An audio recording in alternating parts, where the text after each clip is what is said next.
You may prefer Corsair peripherals to Razer's, but you can't argue that Razer's peripherals are not one of a kind and one of the most aesthetically pleasing. Whether you like Razer or not, you have to agree that Razer has pretty much mastered the RGB aspect on their products, which is just accentuated by the perfect synapse software and that leather wrist rest. But they target such a small niche market with only a handful of peripherals and some laptops. So how were they able to carve themselves their own little bubble to thrive in? Coming right up.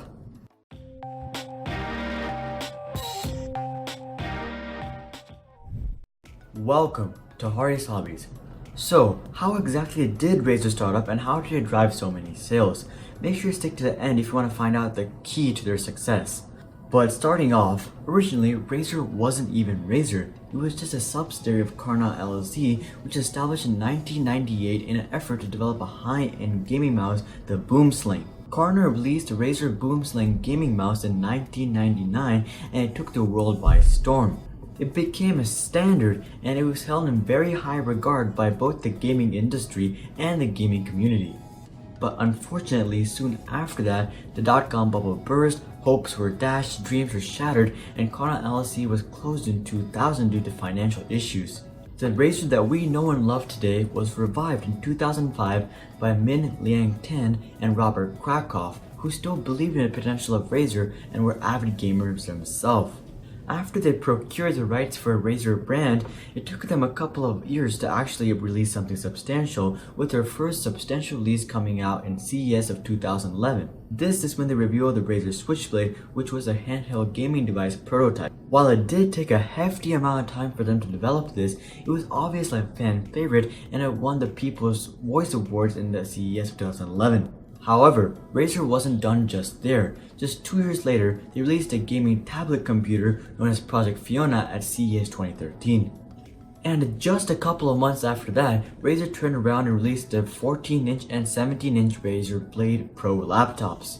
These were revolutionary laptops, with the 14-inch variant being named the world's thinnest gaming laptop. Razer was clearly off to a great start and continued to launch game-changing products over the next couple of years. And soon enough, they actually had enough capital to start acquiring other companies. For example, in 2015 they acquired Oya, in 2016 THX, and just last year MOL. 2017 was a huge year for Razer as this was the year they went public. They offered over 1 billion shares in the range of 38 to 51 cents per share, and just after their first day of trading, their closing IPO was up 18%. And this was actually the second most successful IPO in Hong Kong in 2017. Today, Razer has a multitude of peripherals, laptops, and phones, and their sales numbers are very impressive. As of 2015, Razer was the #1 maker of gaming keyboards and gaming mouses in the world. And Razer continues to impress with their wide range of successful laptops and gaming peripherals. However, their history alone doesn't really explain their outstanding success. The fact that they are a new player and don't offer a wide range of PC components makes it even more surprising. For example, they don't sell everything from RAM to liquid coolers to SSDs like Corsair. They simply stick to peripherals and laptops, but despite this, they easily crossed the $100 million mark in revenue every quarter, and this has been continuing for the last several years. So how were they able to achieve so much success despite the fact that they were targeting such a niche market and were such a late entrant into the gaming scene? First, let's take a look at some of the supporting reasons before we delve into the main thing that distinguishes them from the rest of the market. Razer targeted a much different demographic than other companies were targeting at the time. For example, Corsair was hung up on targeting the casual gamer, while other companies were tending to average gamers with a budget. However, Razer ignored all of this and targeted the enthusiast gamer with a flexible budget. Their slogan is literally for gamers, by gamers, and with that, they really targeted the enthusiast gamer who was okay with spending a little bit more money for a better quality product, or just even flair. And this really separated them from the other companies, because while other companies did have high-level gaming products in their lineup like Corsair with their K95, it was different coming from Razer because that was all they sold. It's basically like a high-level Honda Accord or Toyota Camry versus an Audi A4. The Honda Accord is probably just as good, if not better than the Audi A4 for a cheaper price, but most people would actually prefer the Audi A4 because of the brand name associated with the car. Same thing goes for Razer. They built up a premium name for themselves and people wanted a Razer product. They were able to build up a reputation for perfection and aesthetics, and they're really able to showcase this through their social media presence.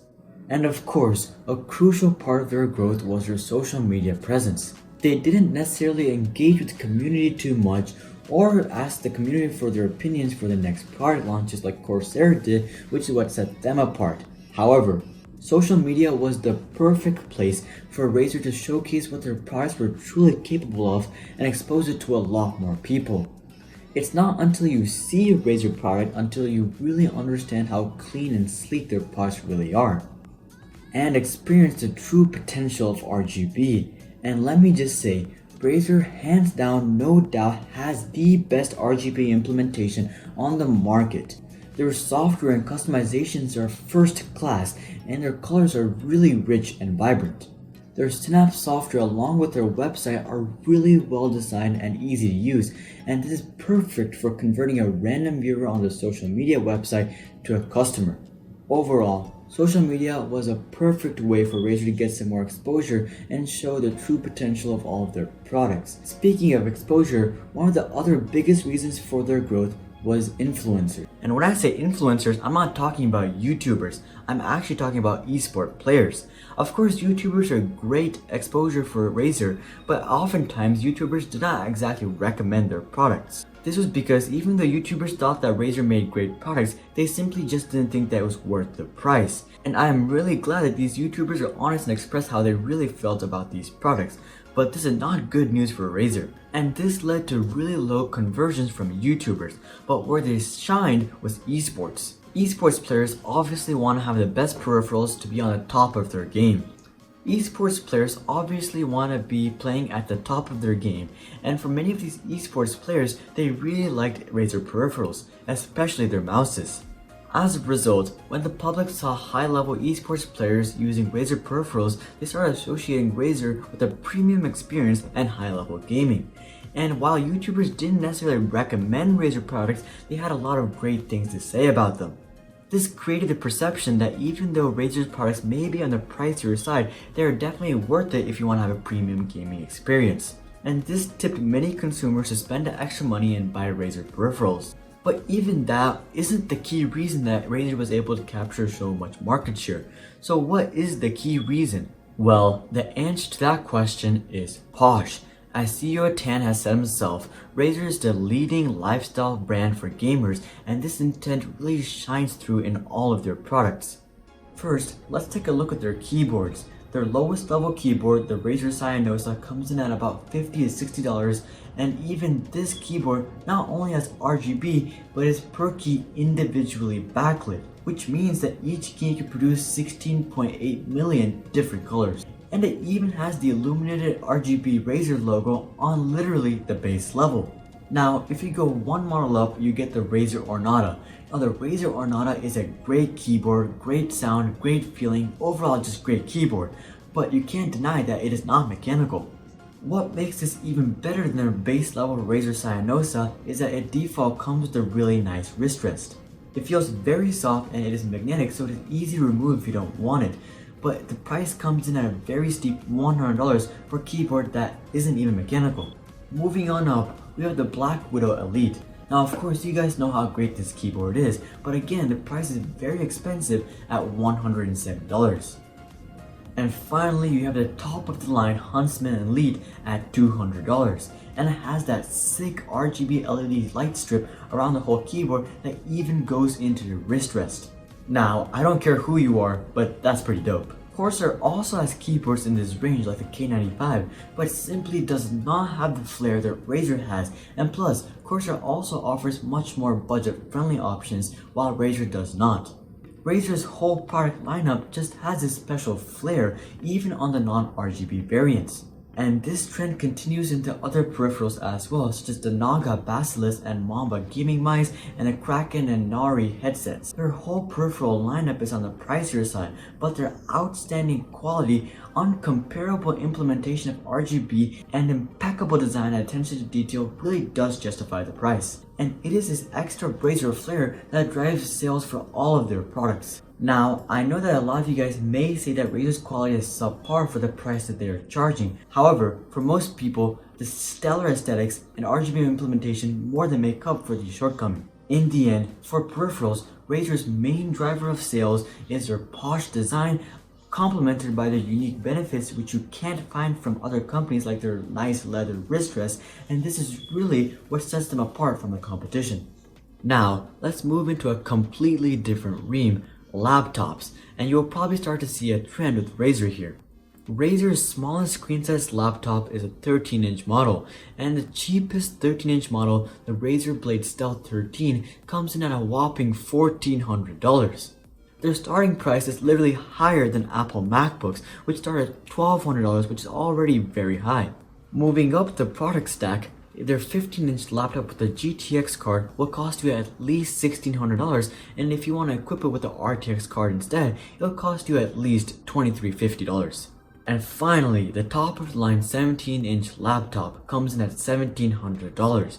Now, put a 4K screen on it and you're about to double the price to $3,300. Did you want some more storage like a 2TB SSD? Well, now that's gonna cost you $4,200. Now, I am not saying that Razer laptops are bad or not worth the money. That's up for you to decide. All I am trying to say is that Razer targets the high-end market, makes their products as appealing as possible, and is not afraid to charge a lot for them. And this is really the premise of their sales model. Make really high quality products that look very aesthetically pleasing and sell them to the high-end market for a hefty price. Now, this is no new idea and has been done several times in the past with several huge companies. The best example of this is Apple, with them literally being the biggest company in the world, being valued at over $1 trillion. Going back to their roots, Macs were always the more expensive option, but they were also the more elegant and user-friendly option when compared to Windows PCs. On top of this, Macs lacked customization and still really do. You have to buy an adapter just to plug in a USB. But these shortcomings definitely don't deter millions of people from buying them anyways. Same thing goes for their phone lineup. When they first launched the original iPhone, $650 was downright insane to pay for a phone. But nowadays, it is very hard to find someone who doesn't have an iPhone or a phone of equal caliber and price. As it is evident, people really like nice products and are in many cases willing to pay more money for them. However, this doesn't always work, which is also shown by Apple with the release of the iPhone XS and XS Max last year. So it is definitely a risky bargain, but it clearly worked out in Razer's favor. And this is precisely what Razer targets. Razer was the original player who offered high-level enthusiast-grade gaming peripherals and PC components. And for the people who wanted just a little bit more than the average gaming peripheral, like some more RGB or more aesthetically pleasing design or a nice wrist rest, Razer was the clear choice. Their sleek website design and great social media presence only accelerated this process. Other companies started to pick up on this and started to launch such products themselves. The best example of this is Asus's ROG gaming keyboards and mouses like the Claymore. But Razer has already well established themselves in this niche market, and it was hard for Asus to compete. In the end, Razer is pretty much the Apple of the gaming market, and that is exactly how they rose to fortune. So, what do you guys think about Razer products, and what company would you like me to cover next? Make sure to comment that down below. Also, if you guys enjoyed this video, then make sure to drop a like and consider subscribing if you would like to see more videos just like this one. But until then, I'm Hari. I'll see you guys on the next one.